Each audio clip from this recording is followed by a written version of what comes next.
welcome you to one more chapter number 10, that is called Human Development, Class 12, CBSE. So if you see, we all live in cluster of houses. अगर हम सारे देखें तो बहुत सारे घर होते हैं और जिसको हम लोग शहर कहते हैं mainly. So that's we used to live in cluster of houses, right? तो हम लोग कई houses में रहते हैं, cluster of houses, right? Group of houses. And the study of human settlement is very important. क्यों हम human settlement की study करते हैं? That's a very important aspect of human geography. Because in this way, we will see which type of settlement people want to live. किस pattern में लोग रहते हैं किसी पर्टिकुलर रीजन में. तो हम इस चैप्टर में मेनली यही स्टडी करेंगे कौन से पैटर्न में they used to live, right. If you are calling some area as a village, अगर आप किसी एरिया को विलेज बोल रहे हैं, right, you are calling some area as a village, some area as a town, some area as a city, they can be examples of human settlement. They are very good examples of human settlement. So man have a good relationship throughout with environment. They have a good interrelationship with environment, right? Sometimes it interacts with environment and all. So human settlement, how can you define the human settlement? So human settlement is a place where people used to inhabit it, जहाँ पे लोग ज़्यादा या कम या permanently रहते हैं या short time के लिए रहते हैं, राइट. और हाउसेस को जो मेनली डिज़ाइन किया जाता है या रीडिज़ाइन किया जाता है, बिल्डिंग्स का अल्टर किया जाता है, फंक्शंस भी में बदलाव आता है, बट सेटलमेंट्स रिमेन देयर. आप घर का पैटर्न बदल सकते हैं लेकिन सेटलमेंट जिस एरिया में आप रह रहे हैं एरिया नहीं है आपका चेंज हो रहा, right. So there may be some settlements, कुछ सेटलमेंट्स ऐसे हैं जो टेम्प्रोरी के बनाए जाते हैं and it is occupied for mainly for short period, for may be for season, right. We will classify settlements according to rural, urban. कौन सा एरिया रूरल एरिया है, रूरल सेटलमेंट है, कौन सा एरिया अर्बन सेटलमेंट है. So will take on in this. So it is widely accepted, ऐसा हम लोग मानते हैं कि settlements can be differentiated. Settlement ये रूरल है या अर्बन है, but there is no clear cut definition of rural area और urban area. So we don't have a clear cut definition for that. So no definition is there which can define clearly this is village, this is a town. तो ऐसे कौन सी चीज़ें होंगी, but we always consider if some area is village according to population. So population size is very important to tell us that whether this is urban or whether this is rural area. But this is not a universal criteria. ये कोई universal criteria नहीं हो सकता किसी area को urban और village settlement दिखाने का. Because some villages in Asia, अगर हम देखें, they are very densely populated in India and China specially as compare to European countries. So right, so these the population in these villages are exceeding more than the towns, right? They are more than Western Europe and United States. So how can they have a universal validity for that? Same time, at one time people living in villages, एक time पे लोग गाँव में रहते हैं and they start pursuing agriculture or some other primary activity. But in presently अगर हम लोग developing countries में भी देखेंगे तो बहुत सारे लोग जो urban area में रहते हैं, they want to prefer to live in villages, right? And they work in city और विलेज में रहकर वो शहरों में काम करने जाता है. तो basic difference between towns and villages अगर हम लोग देखें, दैट इज़ ऑन ऑक्यूपेशन. अगर हम थोड़ा बहुत डिफाइन कर पाएँ तो ऑक्यूपेशन बेसिस पे हम लोग ये गांव है ये शहर के हिसाब से हम कह सकते हैं, right. If you see people who are related to secondary and tertiary sector, अगर जो लोग सेकेंडरी और टर्शियरी सेक्टर में लगे हैं तो अर्बन एरिया के लोग ज़्यादातर सेकेंडरी और टर्शियरी सेक्टर में ज़्यादातर लगते हैं. लेकिन जो गांव के लोग हैं they are mainly engage in primary occupation. तो उनका मेन जो काम धंधा होता है वो प्राइमरी ऑक्यूपेशन होता है, right. They are practising agriculture, they are practising fishing, right. Then so this type of differentiation we can do on the basis of occupation. So difference between rural and urban, अगर हम लोग difference देखें rural और urban basis on the functions, that is more meaningful, right? But still it is now not having uniformity in according to that. Still it's not very accurate, we can say, according to occupation. जैसे petrol pump को consider lower order function माना जाता है United states में, तो petrol pump पे लोग काम करते हैं. ऐसे ही अगर हम लोग देखें, petrol pump is a function of urban in India, तो there we can not have a clear cut, right. So even within a country, अगर हम लोग कंट्री में भी देखें तो फंक्शन के हिसाब से रेटिंग करना, राइट, तो that is very difficult, right. It very from region to region, तो एक जैसा नहीं है, आप बोल सकते. So facilities available in the village of developed countries that may be the consider rare in villages of developing countries. जो facility आपको दिखेगी खासकर डेवलप कंट्रीज में, गाँव में, it's better than our cities में, that you find rare in villages of developing and less developed countries. So there is a word which is commonly used, that is called suburbanization. ना तो पूरी तरह से शहर है, ना पूरी तरह से गांव है, right? So this is a new trend where people moving away from a congested urban area. People are fed up from the urban area because due to lot of problem. So they are shifting to a cleaner area outside the city. तो धीरे धीरे लोग बसना शुरू करते हैं एक शहर से बाहर की तरफ, for better quality of living, and in that way they develop some suburb, right. तो मेजर सिटीज़ के पास में कुछ छोटे छोटे सबर्ब्स बनने लग जाता है. तो every day thousand of people use to commute from that region to the main city. तो आपने ये ट्रेंड ऑलमोस्ट देखा होगा एनसीआर वगैरह में, राइट. तो क्योंकि दिल्ली में रहना बहुत मुश्किल है, तो लोग बाहर सबब्स में रहने लग जाता है, and daily they use to come to that Delhi every day, right. So what census of India defines, हमारा जो सेंसस हुआ था 1991 में, वो डिफाइन करता है अर्बन सेटलमेंट को. किसको अर्बन सेटलमेंट कहते हैं? सारी प्लेसेस विच हैव म्यूनसिपैलिटी, जिसमें म्यूनसिपैलिटी होती है, म्यूनसिपल कॉरपोरेशन होगा, and they must can be have cantonment board, right. Defence services को देखने के लिए कंटोनमेंट बनाया जाता है, या नोटिफाइड टाउन एरिया कमेटी होगी, and the minimum population should be around 5,000 at least. So you can call it as a urban area. And 75% of male workers are engaged, और आपके अधिकतर तक 75% जो मेल वर्कर्स हैं वो नॉन एग्रीकल्चर एक्टिविटीज़ में लगे हुए हैं. And density of population is around 4,000 per square kilometer. So these are some characteristics there, and that clearly defines what is urban area and what is rural area, right? So that has been mentioned in this. Now we have different types and patterns of settlements. हमारे पास बहुत different type की settlement होती है, किसी specific pattern में बने होते हैं, right? They are mainly classified according to shape, pattern and types, right? So major types अगर हम लोग देखें मेजर टाइप को क्लासिफाई शेप के हिसाब से, तो we call it is a compact and nucleated settlement. तो what is this compact and nucleated settlement? The settlement which are those where large number of houses are built, जो हमें बहुत सारे घर होते हैं, एक घर दूसरे के साथ सटा होता है, राइट, बहुत पास में होता है, तो we call it is a compact settlement. तो हम इसको कंपैक्ट सेटलमेंट कहते हैं, and the houses are built very close to one another, right. And mainly this type of settlement, compact settlement, you come across near river valleys, में जगह बहुत कम होती है और लोग बहुत ज़्यादा होते हैं. Due to fertile plain, people want to stay here, right? And so many communities are closely knit to one another. एक दूसरे के बहुत सारे relations होते हैं, and they almost share same type of occupation. Then we have second type of settlement called dispersed settlement. इसका नाम से पता है कि एक घर दूसरे घर से बहुत दूर है, right? Dispersed, फैले हुए हैं. इस सेटलमेंट में houses are space far apart, एक घर में दूसरे घर में डिस्टेंस काफ़ी होता है, राइट. सुना सर. एंड उनके बीच में खेत हो सकता है, एक घर के साथ खेत हो सकता है, राइट. इसका इधर खेत, इसका इधर खेत, right. So that's possible.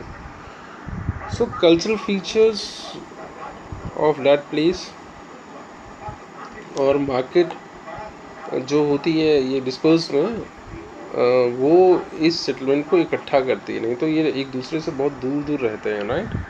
So that's it. So this photographs are showing which are compact and which is dispersed, right. So that has been shown in this. And then we have rural settlements. अब हम गाँव में किस तरीके की settlement होती है? तो rural settlement are mainly closely and directly related to land. Land कैसा है उसके हिसाब से इनकी सेटलमेंट बसेगी, राइट। आपकी कंपैक्ट होगी कि डिस्पर्स होगी। Mainly if you are talking about any village, they are dominated by primary activities. उसमें प्राइमरी एक्टिविटी ज़्यादा होती है। Whenever I am talking about primary activity, talking about agriculture, animal husbandry, fishing is the main occupation of villages mainly. And the size of the settlement is very small, it's not very big. बहुत छोटा सा size होता है। गाँव की बात करेंगे तो वाटर सप्लाई अगर हम देखेंगे रूरल सेटलमेंट, तो वाटर बॉडी पास में ही होती है। कोई छोटी सी नहर, कोई डिप्रेशन जिसमें पानी इकट्ठा हो गया हो, लेक, स्प्रिंग्स, जहाँ से वाटर गाँव को ईजिली मिल सकता है, राइट। तो वहीं पे आकर सेटलमेंट बस जाती है। समटाइम्स क्या होता है कि water is very important force which drive the people to settle near that, right. And otherwise sometimes there can be problem.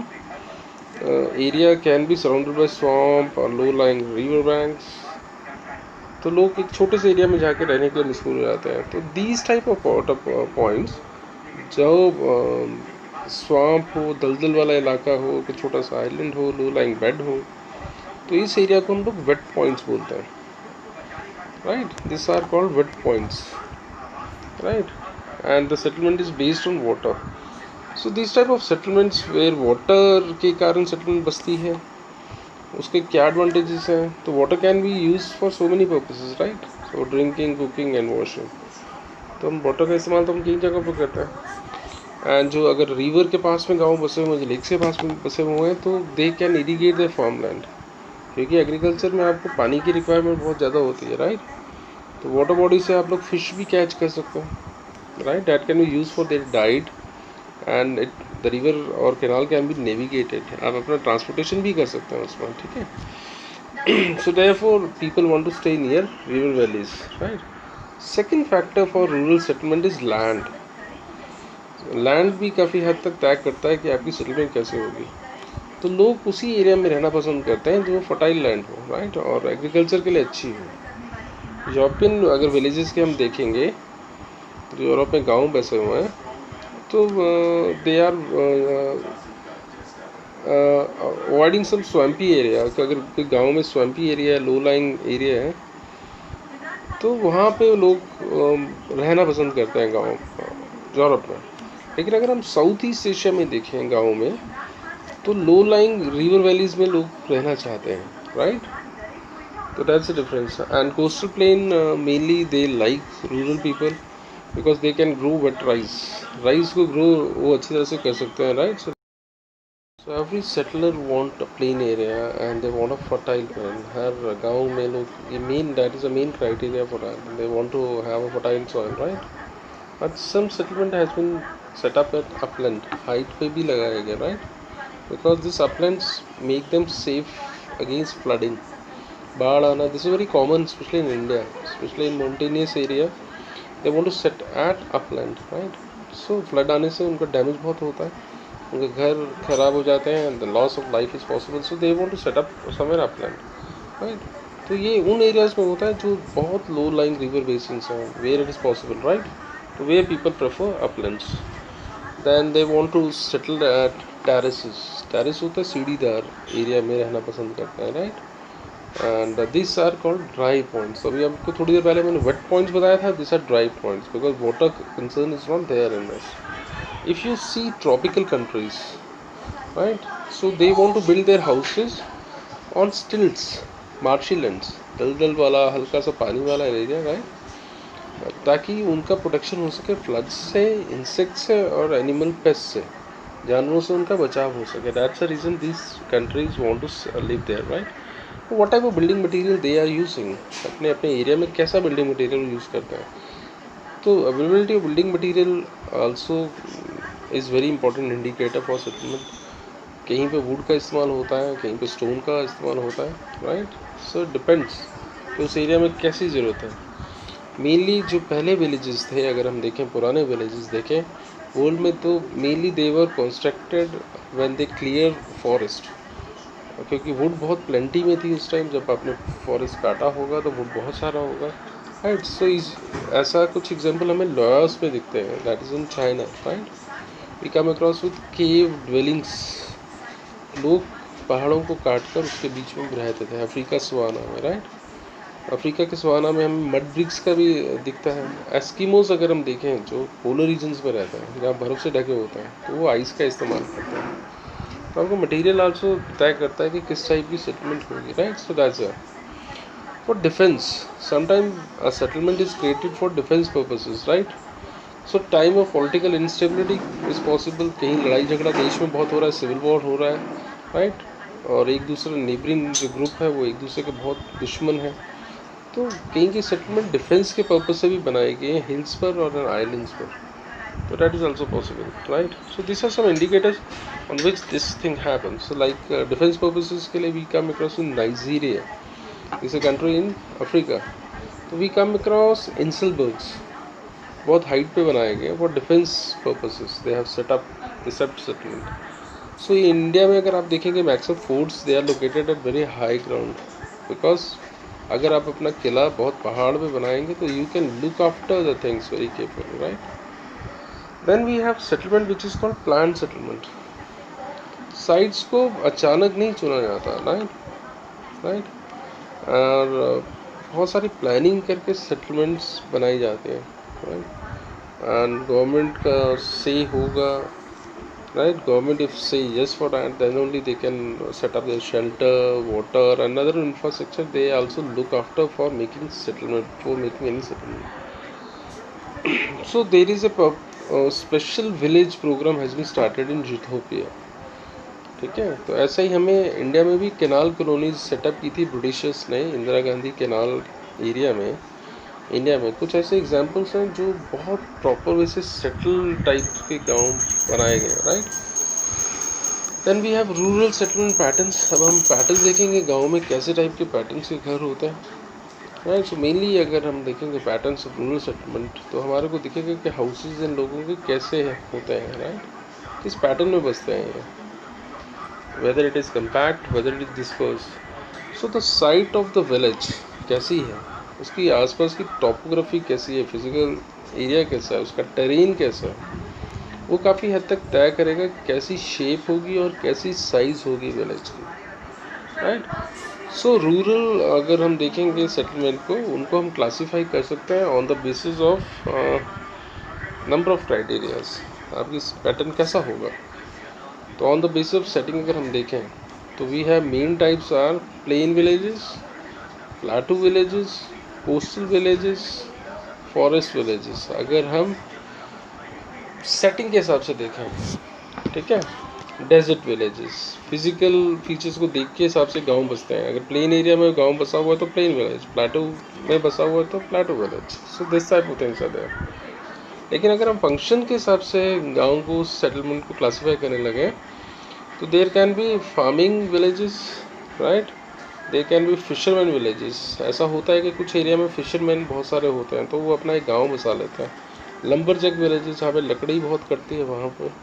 कुछ गांव फेमस होते हैं पेस्ट्रोल के लिए, अपने जानवरों के लिए बहुत फेमस होता है, राइट। देन अगर हम लोग देखें on the forms of shapes, अगर हम शेप्स के हिसाब से देखें तो सेटलमेंट कुछ डिफरेंट टाइप की होती है, ठीक है। बहुत सारे ज्योमेट्री के फॉर्म जो होते हैं उसके हिसाब से आपकी सेटलमेंट बसती है।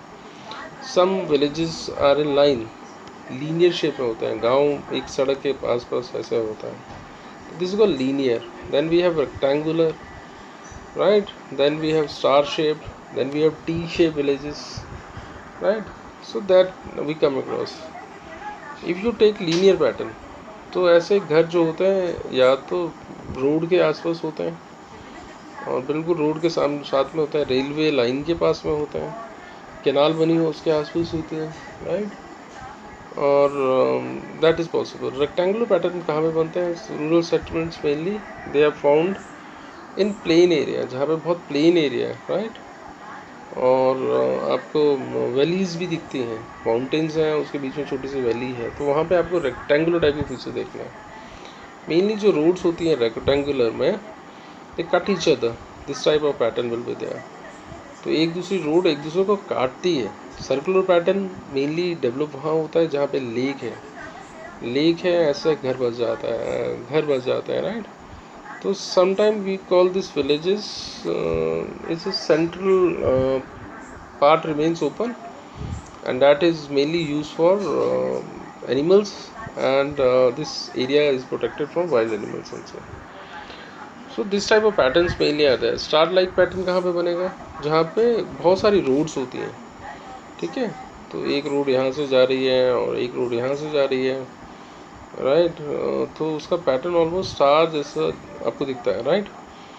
और या तो घर आपके रोड्स की शेप में बन जाते हैं, T shape, V Y shape, अगर रोड का पैटर्न ऐसा है तो. So we come across with like that. So we have different type of settlements which I told you. Then we have cruciform settlement. ये आपका क्रॉस रोड्स पे बनता है, राइट. तो आपको इस साइड में, इस साइड में, इस साइड में ऐसा बन जाता है. जैसे क्रॉस होता है क्रिश्चियंस में, वैसे टाइप का पैटर्न आपको देखने को मिलता है, राइट. चारों डायरेक्शन में घर होता है. We come across with double village. ये आपके रिवर वैलीज के आसपास होते हैं, राइट. Double villages. ये इसमें आपको क्या देखने को मिलेगा? एक नदी है, इधर भी घर है, इधर भी घर है. सो this is called double village, right. Both the sides of river having houses, और बीच में कोई ब्रिज वगैरह होता है for connectivity. So that's it. So this all patterns has been shown in your book. See it carefully and then analyze it about it, right? But we have some problems in rural settlement. हमें कुछ problems भी आती हैं गाँव की settlement में, right? What type of problems we'll discuss one by one. Especially in developing countries, rural settlement have a lot of problems, right? First of all, they don't have a good infrastructure. Whenever I'm talking about infrastructure, I'm talking about light, drainage, roads. Right, so this is the biggest challenge which they are facing of infrastructure.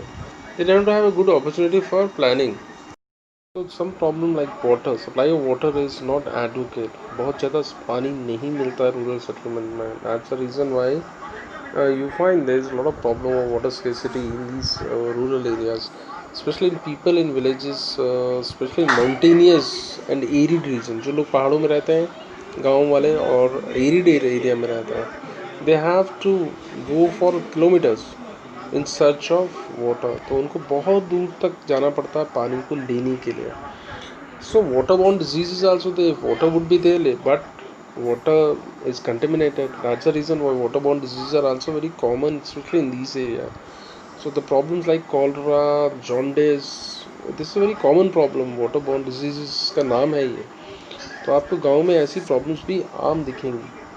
Then we have some countries of South Asia which are facing a problem of drought. सूखे का सामना करते हैं, floods भी आते हैं कहीं कहीं में बहुत ज़्यादा. So these villages are facing a lot of problem.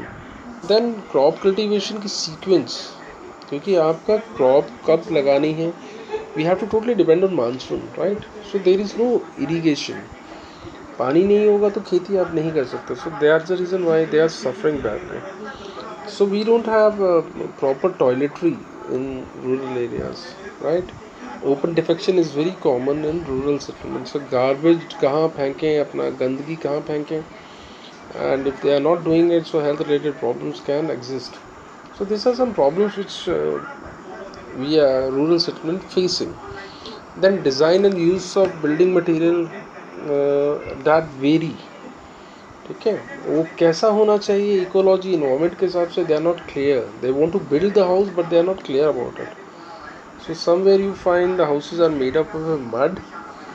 वो पक्के घर भी नहीं होते हैं, वुड से बनाए हुए हैं, थैच से बनाए हुए हैं. और it can be damage when there can be heavy rains, floods आते हैं. सो प्रॉपर मेंटेनेंस की ज़रूरत है इन गाँवों में इन चीज़ों के लिए. So mainly designs of house are deficient. Proper ventilation नहीं होता, हवादार घर नहीं होते, छोटे छोटे घर होते हैं, and that's the reason why this people are facing. So the design of house also include, आपको दिखा होगा गाँव में एक घर में आपका एनिमल शेड भी बहुत क्लोजर होता है, ठीक है. उसका फोड़ा जो चारा होता है उसको रखने का सामान भी पास में होता है. Why they used to keep animals? Because they want to domesticate animals, right? And their food properly protected from wild animals. That's the reason why this type of things has to be carried out. But no maintenance of this type of things are there. So unmetalled road, आपको गांव में सड़कें दिखती ही नहीं हैं, कच्ची सड़कें दिखते हैं, modern communication network नहीं हो पाता. तो that's a main problem which rural villages are facing. Specially in rainy season settlements पूरी तरह से कट जाता है मेन शहर से, and that causes lot of serious problems, right. तो बहुत सारा प्रॉब्लम करता है specially emergency. So it's very difficult to provide proper health facility, education infrastructure, school colleges नहीं होते हैं बहुत बड़ी पॉपुलेशन को कैटर करने के लिए। So this problem become very serious where proper villagization is not taking place. जहाँ पे प्रॉपर विलेज वाला कॉन्सेप्ट नहीं आया वहाँ पर ही आपको ऐसी प्रॉब्लम्स देखने को मिलते हैं। हाउसेस बहुत बड़े एरिया में स्कैटर्ड हैं, बहुत फैले हुए हैं, right. Then we have urban settlement. अब हम लोग अर्बन सेटलमेंट की बात करेंगे। Rapid urban growth is very important. नए नए शहर आ रहे हैं, ये एक आजकल का नया फिनोमिना बन चुका है अर्बनाइजेशन में।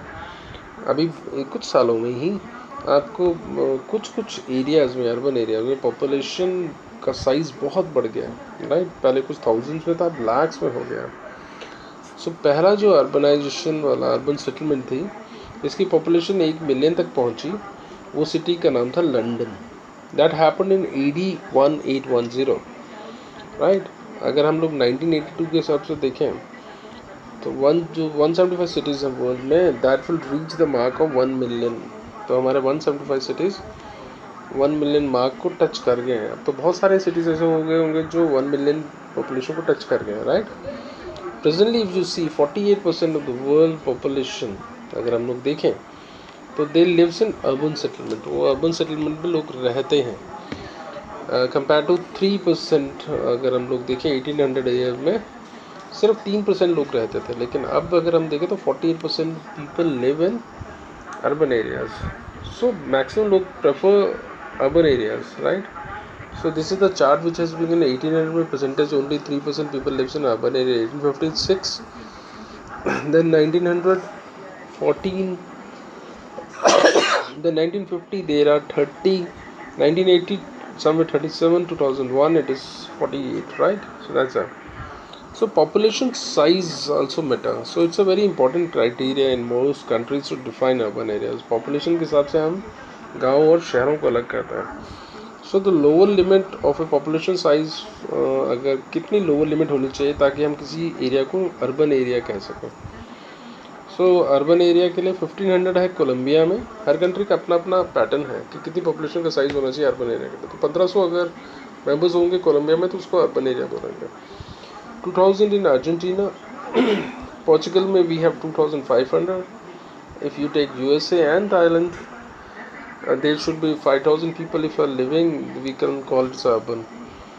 And in India and 30,000 in Japan, right. But if you see the size of population, अगर हम लोग देखें तो शहर का एरिया थोड़ा होता है तो density of population is more, right.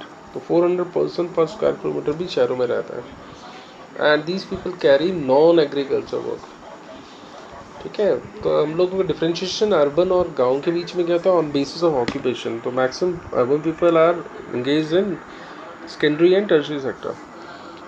Jin countries की density of population is low, right, so there lower limit can be considered.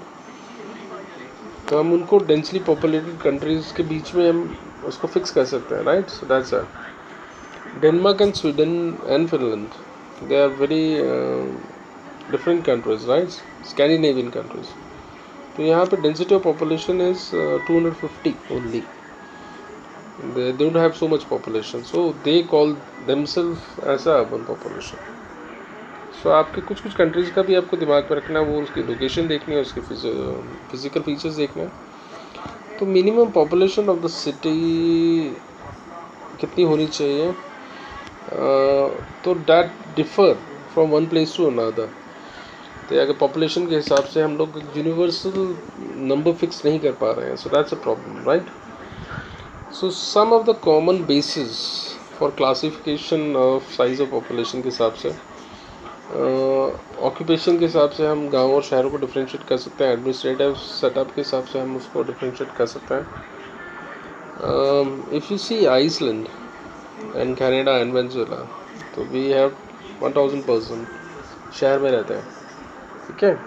Occupation के हिसाब से अगर हम लोग देखें तो कुछ कंट्रीज़ जैसे India the major economic activities अगर हम लोग इंडिया के देखें तो that is different, right, that is very different, ठीक है.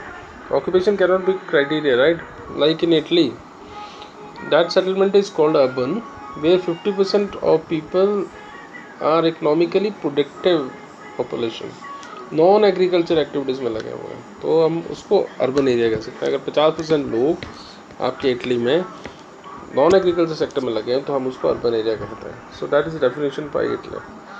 सो इंडिया में अगर आपको किसी एरिया को शहर कहना है तो 75% लोग आपके नॉन एग्रीकल्चर एक्टिविटीज़ में लगे होने चाहिए. एडमिनिस्ट्रेशन वाइज सब तो देखें तो administration setup is a very important criteria for seeing this is urban area and this is a rural area, right.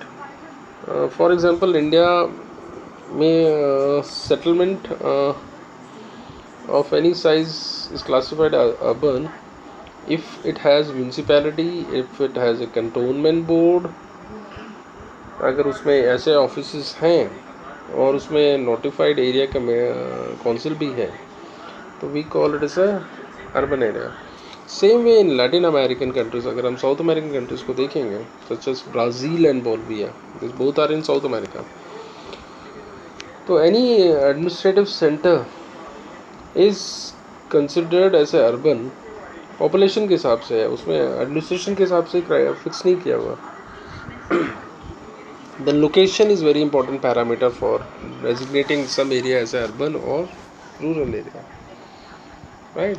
तो हम उसके फंक्शन उस शहर का क्या है उसके हिसाब से हमने डेजिग्नेट करने की कोशिश करी है urban and rural. If you take example of some holiday resort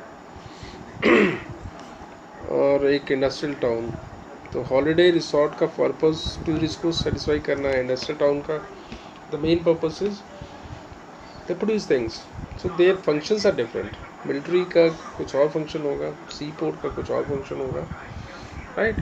so strategic towns, अगर कुछ शहर होते हैं जो बॉर्डर के बिल्कुल क्लोजर होता है, इसको इसलिए सेटअप किया जाता है, डिफेंस के लिए सेटअप किया जाता है. माइनिंग टाउन अगर कोई होगा तो उसमें आपका वैल्यूबल मिनरल्स हैं, इसीलिए वो टाउन डेवलप हो जाता है. Industrial town mainly local energy supplies का इस्तेमाल करते हैं और चीज़ों को बनाते हैं, रॉ मटेरियल को फाइनल शेप देते हैं. टूरिस्ट सेंटर्स में आपका अगर कोई शहर होगा तो उसमें सीनरी बहुत सुंदर होनी चाहिए, मेरे बीच होना चाहिए, राइट. कोई स्प्रिंग होगा, मेडिसिनल वाटर होगा उसके आसपास, या हिस्ट्री से रिलेटेड कोई शहर डेवलप हो जाता है. पोर्ट्स में आपको हार्बर वगैरह चाहिए, तो आपके फंक्शन के हिसाब से भी हम लोग क्लासीफाई करने की कोशिश करते हैं, राइट. सो अगर हम पहले अर्बन सेटलमेंट्स को देखें लोकेशन वाइज, दैट मेनली जो शहर बनते थे पुराने टाइम में, that is depend on water. If water would be there urban settlement can be set up. Building material अगर मिल जाएगा उनको तभी वो लोग एक शहर डेवलप कर लेते, या फर्टाइल लैंड मिल जाएगा तो हम उसको शहर बन जाते थे. लेकिन आज के टाइम में ये कंसिडरेशन हम लोग नहीं करते हैं, ठीक है. लेकिन फिर भी ये पूरी तरह से इसको नकार नहीं सकते, still it's considered valid, right. So modern technology is playing very important role for setting up a urban settlement, right, from the source of this material, whether building materials are there are not there, so they can have mode of transportation and they can bring the things out. So this is there. तो पानी भी provide किया जा सकता है through pipes, तो कई शहर बहुत दूर दूर होते हैं सोर्स से. बिल्डिंग मटेरियल को भी ट्रांसपोर्ट किया जा सकता है लॉन्ग डिस्टेंस से. सो ये भी कोई एक अच्छा इंडिकेटर नहीं है डेजिग्नेट करने के लिए. Situation also plays a very important role in the expansion of town. किसी एरिया की सिचुएशन बहुत मैटर करती है कि शहर कैसे डेवलप होगा. The urban centre which are located close to trade route, कोई ऐसे शहर बन जाते हैं जो ट्रेड रूट के हिसाब से बहुत इंपॉर्टेंट है, like Nashik, Nagpur, right. Their location is very important. So that's the reason why urban areas develop so much. Now we will take a Subscribe now and press the bell icon. Never miss an update.